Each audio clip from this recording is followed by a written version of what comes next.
I can't outdo the Kelseys. I thought about trying to do that. But 2024 Time Athlete of the Year, 2-time Naismith Trophy. I mean, we could spend the entire podcast, Caitlin, just listing off like everything that you've been doing for the last 4 years. But Caitlin, I really appreciate you taking the time to just hang out for a little bit. It's good to catch up with you. It. Thanks for having me on. In a recent viral interview with the University of Iowa sports media, Caitlin Clark is back, and she's not holding anything back. A week before her college jersey is retired at Carver Hawkeye Arena, Caitlin delves deeply into the moments that have shaped her career, reflecting on her legacy from her life as a college student to her unforgettable freshman year during COVID. However, she is also candid about the WNBA, the friends she misses the most, and even her bizarre encounter with Taylor Swift at a Chiefs game. I've been covering you since your senior year of high school, but you and I had never met face to face until after your freshman season because they kept everything so strict due to COVID and everything. Yeah. And that's what kind of makes your rise kind of even more intriguing to me, because it's not even the fact that like you've elevated to where you are. You started from the bottom's bottom because there were literally no fans in attendance, and like even the TV deal was kind of suspect at the time. And believe me when I say that her opinions on women's basketball and her most memorable on-court experiences are unmistakable. Settle in, because we're going to break it all down right now. Are you ready? Let's get started. Caitlin's observations are unvarnished, genuine, and evidence of why she's one of the most inspiring athletes in the game today. So, 3 words describe your Iowa career. Well, I'm going to say special. Okay.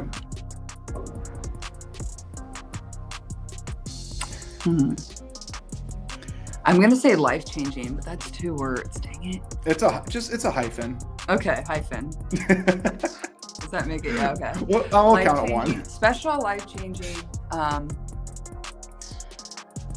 impactful. I'm gonna go those 3. Clark begins with a bang, defining her work as unique, significant, and life-changing. But why those 3 words here is Caitlin looking back with a great deal of appreciation. Like impactful. And I think that from a standpoint of like, obviously I have had an impact on a lot of people. I'm very aware of that. But at the same time, I hope everybody knows they've had an impact on me too. Like it's a 2-way street, and getting to see the young boys and the young girls, or, you know, the people that have drove from miles and miles to come watch us, or whatever it was in college, you know, that has a huge impact, not only on myself, but our entire teams when we were playing. So I hope everybody knows it's a 2-way street on that. Yeah. And it really means a lot to us players, and certainly myself. Next up, Caitlin takes us back to her freshman year at the height of CO. She talks about what it was like to perform in front of empty arenas with only cardboard cutouts and her family in the spectators. I don't remember a lot of them. One of the only ones I really remember was probably the Iowa State one at home, where we came back from, I think, down 18 points. But like, we're playing in front of nobody. Like, there wasn't anything like super memorable about that year. Like, you're playing in front of cardboard cutouts and then like just your family members. So that was kind of a blur. And at some points, like, it's unfortunate, but at the same time, like, I feel like it gave me a year to kind of get my feet wet in college basketball. With that, I didn't have to balance road crowds. I didn't have to balance our crowd. I didn't have to balance all of that noise. What actually transpired during that Iowa State game, and why was it so memorable for Caitlin? I look back and watch some of those videos of me celebrating after the Iowa State game, because I think I made a 3 with like 40-some seconds to go. Oh yeah. To put us up 1 maybe or something. It was a huge comeback anyway. And I was like celebrating like there was 15,000 people inside of Carver, and there was probably like 200 people in Carver watching us. So it's just really funny to laugh at myself looking back on, but it was a good time. Here's the twist, though. Caitlin discusses how the eerie, silent environment might have actually made it easier for her to get used to playing collegiate hoops. I feel like that allowed me to kind of play more free and kind of figure out myself, and I don't know, just figure out how college basketball works. So, you know, it was kind of unfortunate that I missed a year of college basketball of being in front of our crowds, but at the same time, I try to look at it in a positive manner of like, maybe that helped me, and maybe like that was the starting point of like how I kind of got my feet wet in college basketball. And then obviously after that, it really took off. We played in front of nobody to not being able to get a ticket, which was pretty crazy.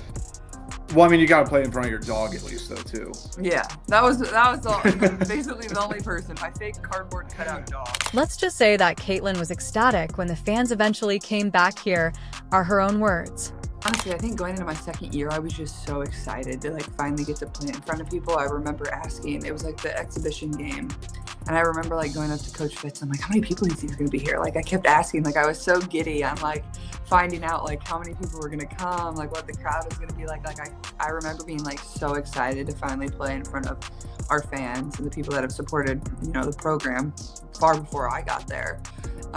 So I just remember being like super giddy about that. I remember just being so excited. I think there was probably like 4,000, 3,000 people there maybe if I had to guess, but I was like so excited to play in front of people that weren't my mom and dad and my teammates' parents. Like it was like a taste of, you know, kind of what could be or what had been for the program previously. So I just remember being like so giddy about an exhibition game because it was just the first time that I got to play in front of our fans a year after I'd already been on campus, more than a year after being on campus.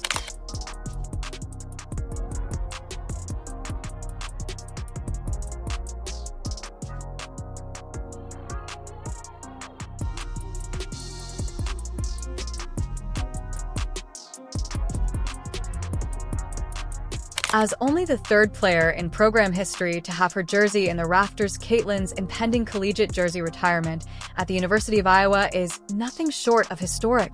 She considers the path that led her to this point. I guess now that enough time's gone by, what's your kind of thought process about your jersey getting retired and knowing you don't even just have your mark on the floor? Like your jersey is going to be in the rafters forever. From donning the recognizable number 22 to leaving a lasting impression on the court, Caitlin explains that this wasn't a goal she set, but rather a reflection of the love and commitment she put into the program. Let's hear Caitlin discuss the significance of this honor for her. I think it's announced and it's like, oh, this is amazing and this is so cool.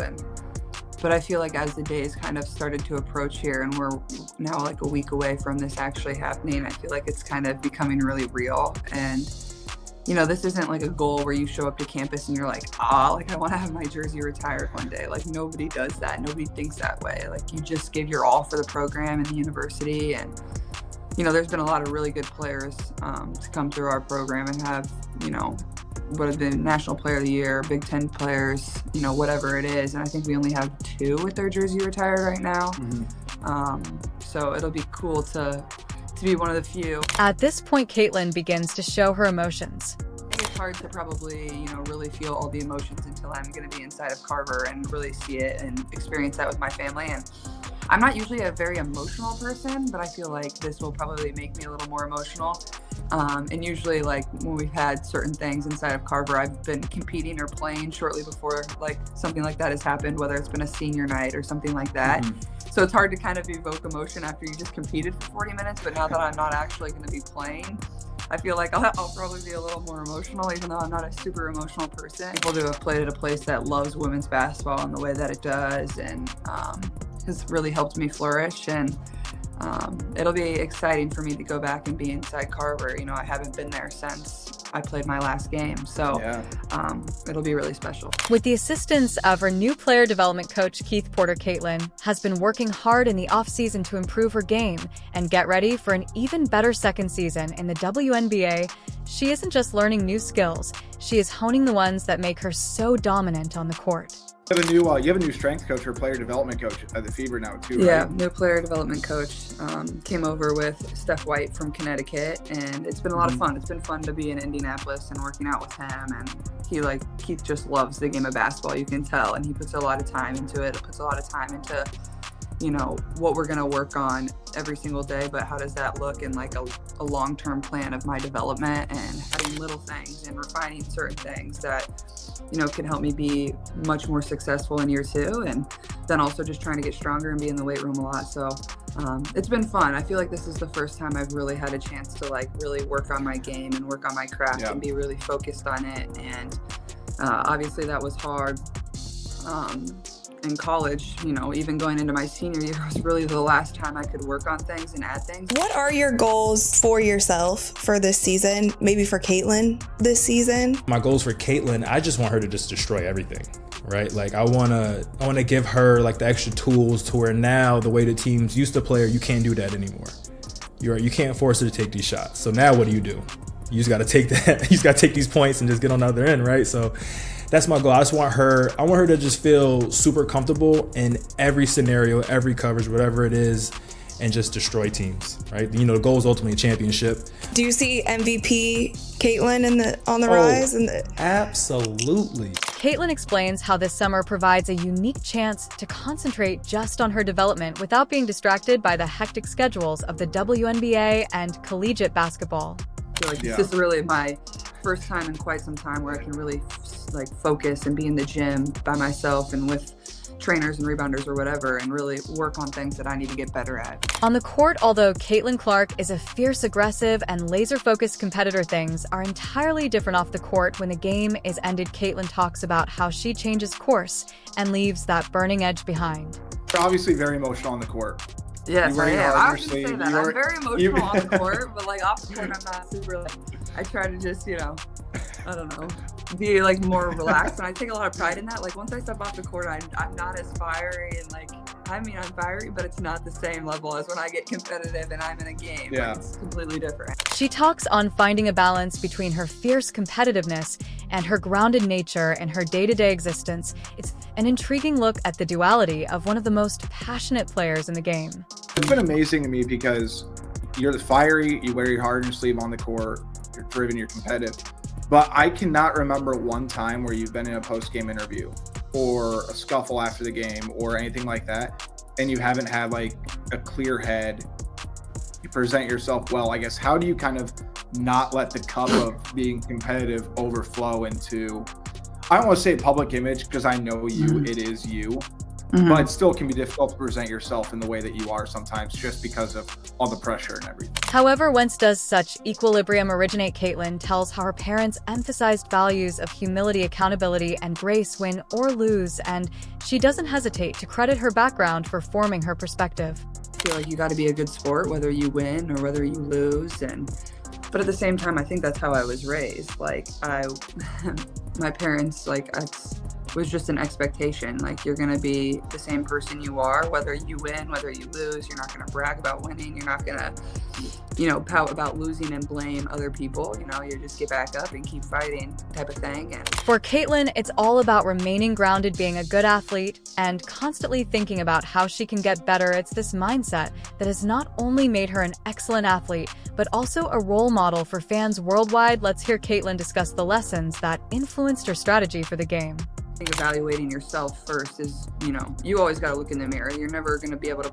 you know, whether it's a ref's call you were upset about, if it was this or that the other team did, like at the end of the day, like the only thing that you can control is yourself and how that affects your team. Like you can't control anything else. And at times that certainly can be really, really hard. It's obviously way easier said than done. You know, we've, as athletes, have all been there in any sport. You know, people just get competitive, but I think I always try to remind myself, like, look in the mirror first, evaluate what you can do to get better. Here is what she said when questioned about how she handles the media. So I try to, you know, convey my thoughts to the media the best I can to help them understand the game and understand what I'm going through and what I'm thinking, and try to give thoughtful, authentic answers too to help them. And, you know, I think that's been a great part of, you know, helping our game grow too, is, you know, the articles that people can write or the stories that people can tell or how they can convey the game to people that are reading their article or listening to their podcast. I think that's really helpful too, hearing it from the player's perspective. When Caitlin reflects on her time in college, the small moments like going out to dinner with her closest friends after practice to play late-night video games are what really remain in her memory rather than the major victories or buzzer beaters. Caitlin talks about the moments that made her time in Iowa so memorable. That's certainly what I miss the most, is just, you know, you're there with, you know, your best friends. And obviously I have some really good friends on the Fever too, but there's nothing like you finish practice and it's like, all right, where are we going to breakfast? Where are we going to lunch? Like, who's coming? Like, and at Iowa, like, as everybody knows, like, we were very close-knit. Like, that was my family. Like, we loved each other. Like, if we had just gotten a little bicker on the court at practice, it didn't matter. We were going to still go get brunch with each other and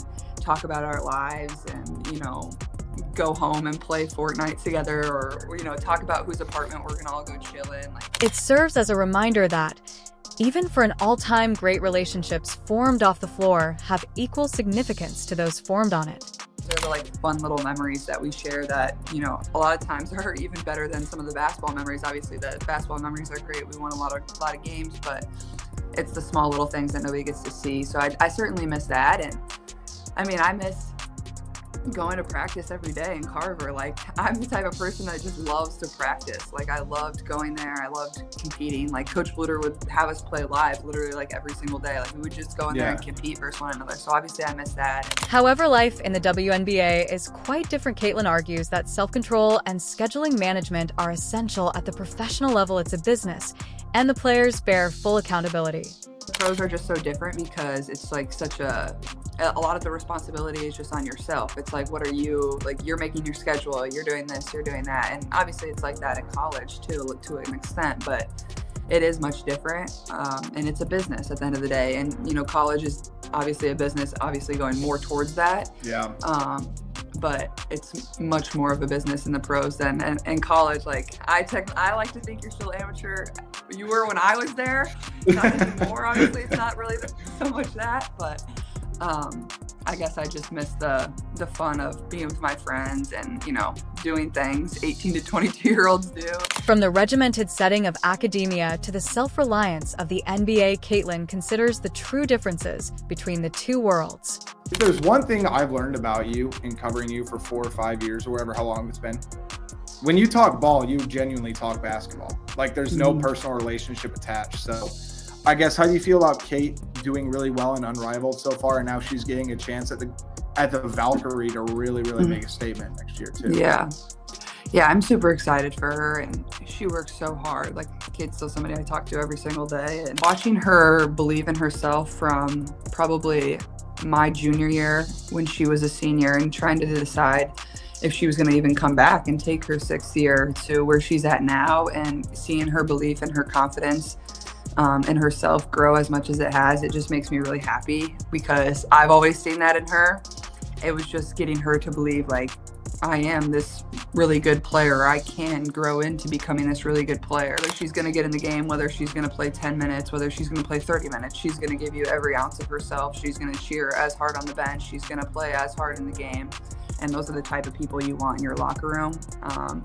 So obviously the Valkyries are very, very lucky with her. And obviously I know she has a great relationship with the head coach, obviously coming over from the Aces. And I think she's really excited and just happy for her to have that opportunity. You know, it's cool, and she gets to start a new chapter. Then Caitlin begins discussing Kate's performance in the brand new, unparalleled 3-on-3 basketball league. Are you prepared to hear this?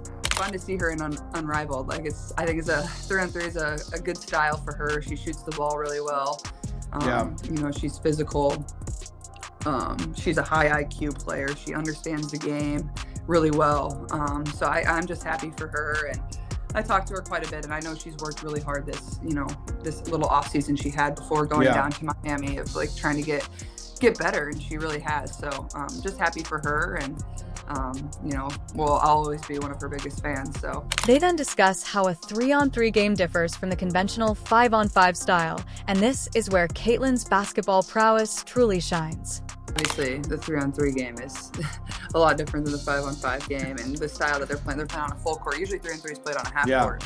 And with the fast-paced shot clock, I think it reminds me of how Kate got to play at Iowa. Like, we played fast, we played up-tempo, you made decisions quickly. Sure. That type of thing. So I think having that experience is really helping her in the 3-on-3 game, and obviously the Aces did that too. But now she's getting a little more run and getting to play and playing free. And Caitlin drops a bombshell at this point, especially because free agency is in progress.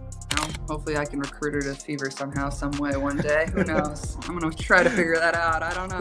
But it's my goal at some point in my career to team up with Kate again. Yeah. We'll see if it happens. People don't get too excited.